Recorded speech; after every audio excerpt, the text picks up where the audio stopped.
Hi friends, আশা করি সবাই ভালো আছো। আর আমি আজকে তোমাদের সঙ্গে একটা কমন ভিডিও শেয়ার করলাম। একেবারে নরম নরম পুঁই ডোগা পুঁই শাক দিয়ে আমি ডাল করছি, মুসুরির ডাল।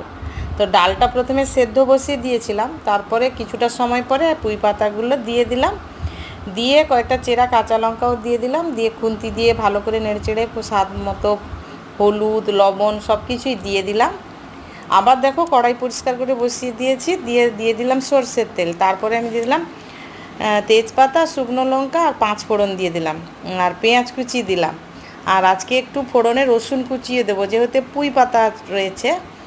আর দিয়ে ভালো করে ভাজা হয়ে গেলে তারপর ডালটা ঢেলে দেবো। সত্যি বলছি, খেতে খুব টেস্টি হয়, তোমরা একবার ট্রাই করে দেখতে পারো। আর যদি ভিডিওটা আমার ভালো লাগে অবশ্যই লাইক কমেন্ট শেয়ার করে দিও। আর যারা এখনও চ্যানেলটা সাবস্ক্রাইব করোনি সাবস্ক্রাইব করে দিও। সবাই খুব ভালো থেকো। পরের